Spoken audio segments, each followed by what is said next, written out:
Innal hamdalillah nahmaduhu wa nasta'inuhu wa nastaghfiruhu wa nastahdihi wa na'udzu bihi min shururi anfusina wa min sayyiati a'malina. Man yahdihillahu fala mudilla lahu wa man yudlil fala hadiya lahu. Asyhadu an la ilaha illallah wahdahu la syarika lahu wa asyhadu anna Muhammadan abduhu wa rasuluhu la nabiyya ba'dahu. Allahumma salli wa sallim wa barik ala habibina wa syafi'ina wa qurrati a'yunina sayyidina wa maulana Muhammad wa ala alihi wa sahbihi wa sallim tasliman katsiran. Amma ba'du fa ya ayyuhal muslimun ittaqullah. Usikum wa nafsi awwalan bi taqwallahi wa ta'atihi. Faqad fazal muttaqun. Qala Allah ta'ala fil Qur'anil Karim, a'udzu billahi minasy syaithanir rajim. Fattaqullaha mastata'tum wasma'u wa athi'u wa anfiqu khairan li anfusikum wa man yuqa shuhha nafsihi fa ulaika humul muflihun. Shadaqallahul azim. Ma'asyiral hadirin jamaah Jumat rahimakumullah. Melalui mimbar ini saya mengingatkan kepada diri saya dan mengajak kepada para jamaah Jumat semuanya untuk kita selalu berusaha meningkatkan iman dan takwa kita kepada Allah dengan sungguh-sungguh, karena dengan bekal takwa inilah kita akan memperoleh keselamatan dan kebahagiaan yang hakiki di dunia dan di akhirat. Ma'asyiral hadirin rahimakumullah.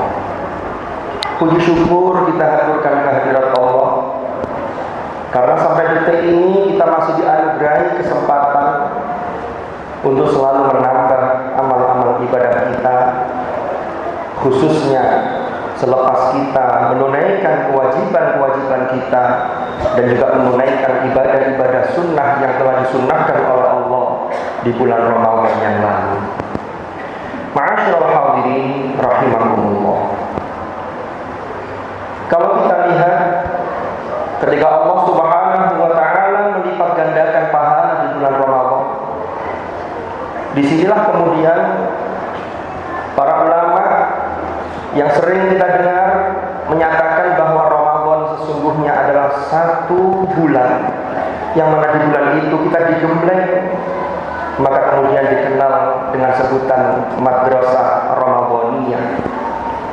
Kalau kita analogikan atau kita ambil persamaan dengan madrasah-madrasah yang lain, maka sesungguhnya ketika seseorang bersekolah di madrasah atau di sekolah, maka apa yang diperoleh atau apa yang kita usahakan di sekolah itu sesungguhnya tidak hanya kita praktekkan ketika kita berada di sekolah, tetapi yang paling penting adalah setelah kita pulang sekolah atau bahkan setelah lulus dari sekolah tersebut. Begitu pula bulan Ramadan, maka dari itu Syawal secara makna memiliki makna peningkatan, yang kemudian oleh para ulama Syawal memiliki makna filosofis, yaitu peningkatan amal ibadah selepas kita menunaikan kewajiban kita di bulan Ramadan dan diri kita, jiwa kita digembleng di bulan Ramadan. Maka di bulan Syawal ini dan tentunya bulan-bulan berikutnya setelah Syawal hingga bertemu dengan Ramadan di tahun yang akan datang, tugas kita sesungguhnya adalah bagaimana meningkatkan kualitas ketakwaan kita, yang mana ketakwaan itu adalah prestasi rohani kita sebagai implementasi atau sebagai praktek konkret dari kesyukuran kita kepada Allah Subhanahu wa taala. Ma'asyiral hadirin rahimakumullah. Kita sesungguhnya diciptakan oleh Allah adalah untuk beribadah, sekaligus menjadi khalifah di muka bumi ini, yang mana jika kita runtut secara detail, maka itulah sesungguhnya bentuk kesyukuran kita sebagai hamba Allah Subhanahu wa taala. Maka bentuk syukur itu yang paling inti adalah bagaimana kita meningkatkan kualitas ibadah dan ketakwaan kita kepada Allah. Dan di sini ada dua hal yang perlu kita waspadai yang menghalangi seseorang untuk sulit bersyukur kepada Allah Subhanahu wa taala. Yang pertama adalah faktor eksternal atau faktor dari luar. Inilah yang disebut godaan dari syaitan. Hal ini sebagaimana ditegaskan di dalam sumpah iblis di hadapan Allah Subhanahu wa taala ketika dia diusir dari surga, maka dia menutup kalimatnya dengan ungkapan wala tajidu aktsarahum syakirin, dan itu diabadikan di dalam surah Al-A'raf ayat 17. Di hadapan Allah iblis menyatakan, dan engkau wahai Allah tidak mendapati mayoritas manusia termasuk orang-orang yang bersyukur. Ma'asyiral hadirin rahimakumullah. Kita tahu bahwa iblis memiliki bala tentara, yang mana bala tentaranya inilah yang kemudian dikenal dengan sebutan syaitan, yang jamaknya adalah syayatin. Dan bentuk syaitan itu ada dari golongan manusia dan juga dari golongan jin, sebagaimana ditegaskan di dalam surah Al-An'am ayat 212, ayat 112. Wa kadzalika ja'alna likulli nabiyyin aduwan syayatinal insi wal jin yuhi ba'duhum ila ba'din zukhrufal qawli ghurura. Ma'asyiral hadirin rahimakumullah. Lalu Allah mewanti-wanti kepada kita bahwa setan dalam menggoda manusia memiliki banyak strategi dan banyak langkah-langkah. Hal ini ditegaskan di dalam surah Al-Baqarah ayat 168. Ya ayyuhan nas kulu mimma fil ardi halalan thayyiban wa la tattabi'u khutuwatis syaitan innahu lakum aduwwum mubin.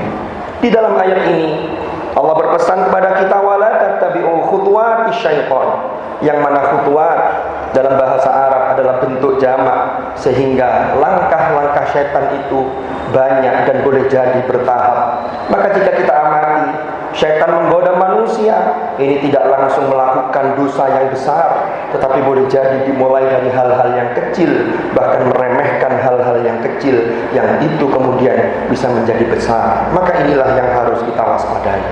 Belum lagi kita diingatkan oleh Allah di dalam ayat yang lain, asy-syaitanu ya'idukumul faqra wa ya'murukum bil fahsya, yang artinya adalah syaitan menjanjikan kepada kalian, yang mana lafaz ya'idu di sini di dalam tafsir, di antaranya tafsir Ibnu Katsir, ditafsirkan dengan ay yukhawwifunakum, yaitu syaitan menakut-nakuti kalian dengan kekurangan. Sehingga ketika ada orang yang mau berbagi kepada yang lain, ketika ada orang yang mau berinfak atau bersedekah untuk kepentingan dan kemaslahatan umat, maka setan menakut-nakuti dengan ungkapan hati-hati, kalau engkau infakkan ini nanti engkau kekurangan dan seterusnya. Sehingga di sini menjadikan seseorang suka untuk mengumpulkan sesuatu karena ia khawatir akan terjadi kekurangan. Itulah salah satu strategi setan untuk menggoda manusia. Bukan hanya itu, jika di situ sudah berhasil, maka wa ya'murukum bil fahsya, setan akan memerintahkan kepada kalian untuk berbuat fahsya, yaitu hal-hal yang keji yang jelas-jelas mendurhakai Allah Subhanahu wa taala. Ma'asyiral hadirin rahimakumullah. Lalu aspek kedua yang menghalangi seseorang untuk sulit bersyukur kepada Allah adalah faktor internal, yaitu yang ada dalam diri manusia, yaitu hawa nafsu. Ma'asyiral hadirin rahimakumullah. Setiap diri kita sebagai manusia, maka pasti kita dibekali dengan yang namanya hawa nafsu. Tetapi yang berbahaya adalah ketika hawa nafsu mendominasi, maka kemudian orang akan mengikuti hawa nafsunya tanpa dibimbing oleh agama. Inilah yang berbahaya. Hawa nafsu tidak bisa dibunuh, tetapi dia harus diarahkan dan berada dalam bimbingan agama. Karena kalau hawa nafsu ini liar, maka inilah yang disebutkan di dalam Al-Quran sebagaimana ungkapan Nabi Yusuf alaihi salam, innan nafsala ammaratun bisu'i illa ma rahimah rabbi. Maka dengan melakukan kebaikan-kebaikan, dengan mengupgrade ketakwaan kita, disinilah kita termasuk orang-orang yang menyucikan diri, yang disebutkan di dalam Al-Quran, qad aflaha man zakkaha wa qad khaba man Jadi beruntung orang-orang yang senantiasa menyucikan dirinya dan membimbing hawa nafsunya menuju hal-hal yang baik, dan rugi orang-orang yang mengotori jiwanya, artinya dia tidak membimbing hawa nafsunya. Tetapi yang berbahaya adalah ketika hawa nafsu tanpa bimbingan wahyu ini mendominasi diri seseorang. Ma'asyiral hadirin rahimakumullah. Dua hal inilah yang seharusnya menjadi evaluasi sekaligus introspeksi diri kita. Maka jika kita dapat menghadapi dua hal ini dan berhasil tentunya dengan pertolongan Allah dan usaha kita secara maksimal, maka disinilah kita termasuk orang-orang yang mensyukuri apa yang dianugerahkan oleh Allah kepada kita, termasuk mensyukuri nikmat yang terbesar dalam kehidupan kita, yaitu nikmat iman dan Islam. Mudah-mudahan Allah Subhanahu wa taala senantiasa membimbing langkah kita sehingga kita selalu berada di jalan yang diridhoi oleh Allah Subhanahu wa taala. Amin ya rabbal alamin. Wallahu subhanahu yaqulu wa biqawlihi yahdil muhtadun. Man 'amila shalihan falinafsihi wa man asaa fa'alayha wa ma rabbuka bidhallamin lil 'abid.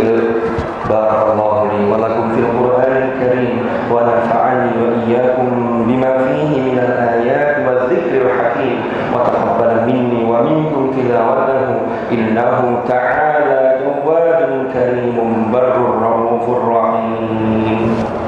أقول قولي هذا وأستغفر الله لي ولكم فاستغفروه إنه هو الغفور الرحيم وقل رب اغفر وارحم وأنت خير الراحمين. اللهم صل على سيدنا محمد وعلى آل سيدنا محمد.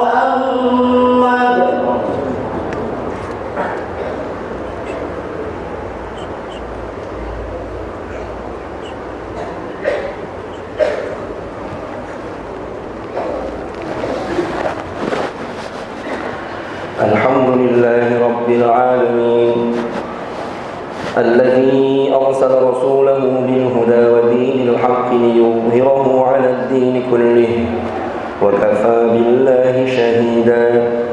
أشهد أن لا إله إلا الله وحده لا شريك له وأشهد أن محمدا عبده ورسوله لا نبي بعده.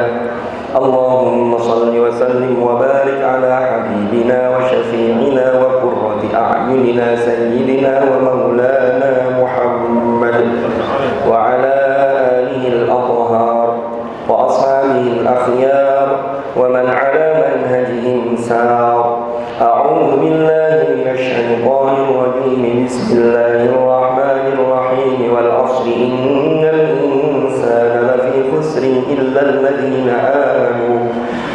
الذين آمنوا وعملوا الصالحات وتواصوا بالحق وتواصوا بالصبر. صدق الله العظيم. أما بعد فيا عباد الله اتقوا الله أوصيكم ونفسي بتقوى الله وطاعته فقد فاز من اتقى.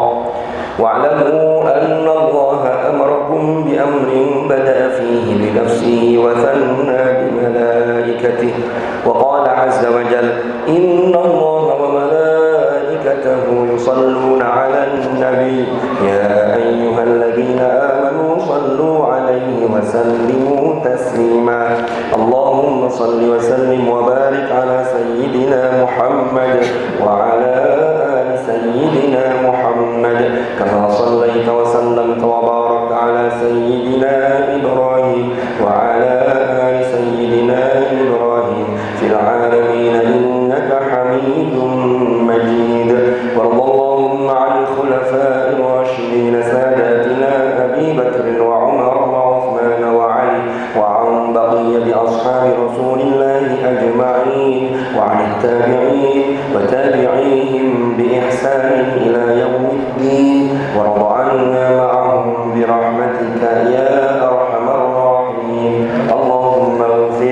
اللهم اغفر للمؤمنين والمؤمنات والمسلمين والمسلمات الأحياء منهم والأموات إنك سميع قريب مجيب الدعوات. اللهم أصلح لنا ديننا الذي هو عصمة أمرنا وأصلح لنا دنيانا التي فيها معاشنا وأصلح لنا آخرتنا التي إليها معادنا واجعل الحياة زيادة لنا في كل خير واجعل الموت راحة لنا من كل شر يا أرحم الراحمين ربنا اغفر لنا ولوالدينا وارحمهم كما ربونا صغارا ربنا هب لنا من أزواجنا وذرياتنا قرة أعين واجعلنا للمتقين إماما ربنا آتنا في الدنيا حسنة وفي الآخرة حسنة وقنا عذاب النار عباد الله إن الله يأمر بالعدل والإحسان وإيتاء ذي القربى وينهى عن الفحشاء والمنكر والبغي يعظكم لعلكم تذكرون فاذكروا الله العظيم يذكركم واشكروه على نعمه يزدكم واسألوه من فضله يعطكم ولذكر الله أكبر أقيموا الصلاة